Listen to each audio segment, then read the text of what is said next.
अस्सलाम वालेकुम friends and welcome to history हमारे साथ। दोस्तों, जिस तरह शुमाली हिंद में अंग्रेज़ों को निकालने की जदोजहद हो रही थी, इसी तरह दक्खन की अवाम भी आज़ादी वतन के लिए कोशिश कर रही थी। उलमा और पंडित खामोशी से अपने काम में मसरूफ़ थे और फ़ौज में बगावत के अलम बुलंद कर रहे थे। चुनाचे पूना, सतारा, धारवाड़, बेलगाम और हैदराबाद की फ़ौजें आपस में ख़त्तो किताबत के ज़रिए बगावत का प्लान बना रही थीं। उन्होंने तय किया था कि जैसे ही शुमाली इलाकों में आज़ादी की जदोजहद शुरू होगी तो जनूबी इलाके भी मैदान में निकल आएंगे, मगर न जाने किन वजूहात की बिना पर ऐसा ना हो सका, क्योंकि जब शुमाली इलाकों में बगावत के शोले बुलंद हुए तो जनूब ने इंतज़ार किया कि शुमाल में ये ऊँट किस करवट बैठता है। उस इंतज़ार ने जंग आज़ादी को नाकाबिल तलाफ़ी नुकसान पहुँचाया, क्योंकि जनूबी इलाकों और वफादार रियासतों से दुश्मनान वतन को फ़ौजी इमदाद मिल गई, जो उन इलाकों में सुकून होने की वजह से शुमाली इलाकों की बगावत को चलने में काम आई। दोस्तों, जनूबी इलाके भी अगर शुमाल के साथ ही उठ खड़े होते तो शायद नक्शा ही कुछ और होता।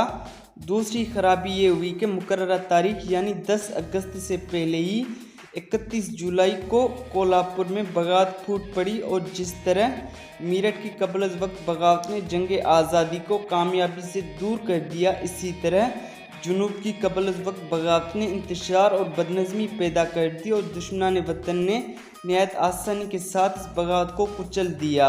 कोल्हापुर में इनकलाबियों ने शेरसाल की रहनुमाई में अंग्रेज़ी फ़ौजों से ज़बरदस्त मुकाबले किए, मगर चंद माह बाद गोवा के पुर्तगालियों की मदद से अंग्रेज़ों ने शिकस्त दी। बाकी फ़ौजों से हथियार छीन लिए और उनके लीडरों को गोली से उड़ा दिया गया। 15 दिसंबर 1857 ईस्वी को जनूब के राजाओं ने फिर फ़ौज जमा कर ली और अंग्रेज़ी फ़ौज से जंग आजमा हुए। अंग्रेज़ी फ़ौजों ने सख्त खूनरेज़ जंग के बाद उनको मुंतशिर किया, मगर साजिश करने वालों और इनकलाबी लीडरों का पता चलाने में नाकाम रहे। रियासत हैदराबाद का हुक्मरान अफजलुद्दौला और उसका वज़ीर सालार जंग दुश्मनान वतन का साथ दे रहे थे। उनकी फ़ौजें इनकलाबियों को मुख्तलिफ़ जगहों पर कुचल रही थीं और उनका रुपया वतन को ग़ुलामी की जंजीरों में जकड़ने के लिए खर्च हो रहा था, मगर वो हैदराबादी अवाम के सीनों में बगावत के उमड़ते हुए जज्बात दबाने में कामयाब न हो सके। हैदराबाद के गयूर फर्जंद अपने वतनी भाइयों के हमरा जंग आज़ादी में हिस्सा लेने के लिए बेकरार थे।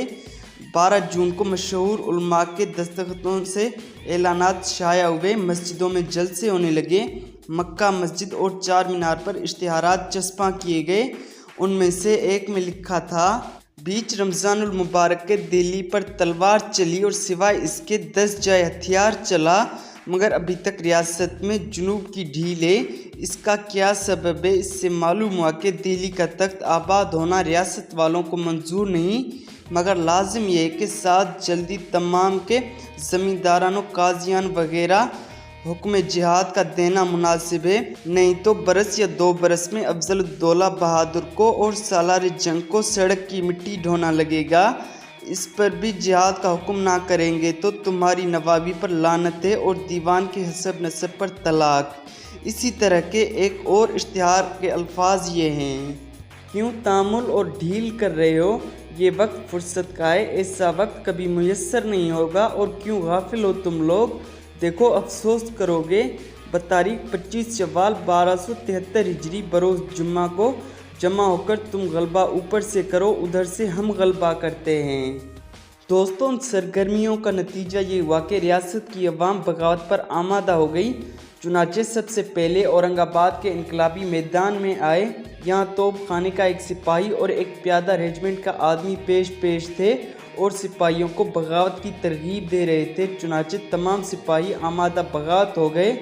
23 जून 1857 ईस्वी को उन्हें तोप खाने और गोरा फौज से घेर कर हथियार छीन लिए गए, लेकिन एक ट्रूप ने हथियार नहीं दिए, उस पर गोलाबारी की गई और पीछा करके फायर किए, मगर उनमें ज़्यादातर बचकर फरार हो गए।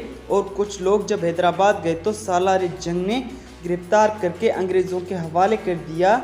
ये देखकर ख़ास हैदराबाद की अवाम भी जोश व गुस्से से दीवानी हो गई। चुनाचे 16 जुलाई 1857 ईस्वी को एक बड़ा मजमा जो कई हज़ार इनकलाबियों पर मुश्तमिल था, دہلی دروازے سے باہر نکلا۔ مولانا علاؤالدین اس انقلابی گروہ کے رہنما تھے۔ کہا جاتا ہے کہ وہ 5 آدمی لے کر روانہ ہوئے، مگر رفتہ رفتہ مجمع بڑھتا گیا اور 5000 ہو گیا، اور ایک بہادر پٹھان جماندار طراباز خان اپنے سپاہیوں کو ساتھ لے کر شامل ہو گئے۔ وہ ایک مقتدر اور بااثر شخصیت کے مالک تھے۔ یہ انقلابی گروہ اب ریزیڈنسی کی طرف جا رہا تھا جہاں انگریز رہتے تھے۔ چنانچہ جب یہ لوگ اس کے قریب پہنچے تو ریزیڈنسی سے گولہ باری ہونے لگی، مگر پھر بھی ان بہادروں نے جان پر کھیل کر توپوں پر حملہ کیا۔ ریزیڈنسی کا پھاٹک توڑ ڈالا۔ نظام کے عرب ملازموں نے بھی انگریزوں کا حکم ماننے اور انقلابیوں کا مقابلہ کرنے سے انکار کر دیا۔ آخرکار رات بھر کی مسلسل گولہ باری سے انقلابی عوام پسپا ہوئی۔ کچھ شہر میں آ گئے اور کچھ فرار ہو گئے۔ ان کے رہنما اب بھی خفیہ اسکیمیں بنا رہے تھے اور انگریز دوبارہ حملے کے ڈر سے بدحواس تھے۔ طراباز خان کی گرفتاری کے لیے مسلح آدمی بھیجے گئے اور مغل گڑھ میں ایک تصادم کے بعد زخمی ہو کر گرفتار ہوئے۔ دوستو، ان کو کالے پانی بھیجنے کا فیصلہ کیا گیا، مگر وہ جیل سے غائب ہو گئے اور جنگلوں میں پوشیدہ رہ کر آزادی وطن کے لیے جنگ کی تدبیریں کرتے رہے۔ بالآخر حیدرآباد کی عوام کا یہ انقلابی رہنما توپران کے جنگل میں دشمنان وطن کا مقابلہ کرتا ہوا شہید ہو گیا، اور 24 جنوری 1859 کو لاش تھانے میں لا کر پہچانی گئی اور ان کی گرفتاری پر 5000 روپے انعام مقرر تھا۔ دوستو، امید ہے آج کی قسط آپ کو پسند آئی ہوگی۔ اگر یہ قسط آپ کو پسند آئی ہو تو ویڈیو کو لائک اور شیئر کر دیں اور چینل کو سبسکرائب کر دیں تاکہ آنے والی ہر قسط کا نوٹیفیکیشن آپ کو بآسانی ملتا رہے۔ ملتے ہیں اگلی قسط میں، تب تک اپنا بہت زیادہ خیال رکھیے۔ اللہ حافظ۔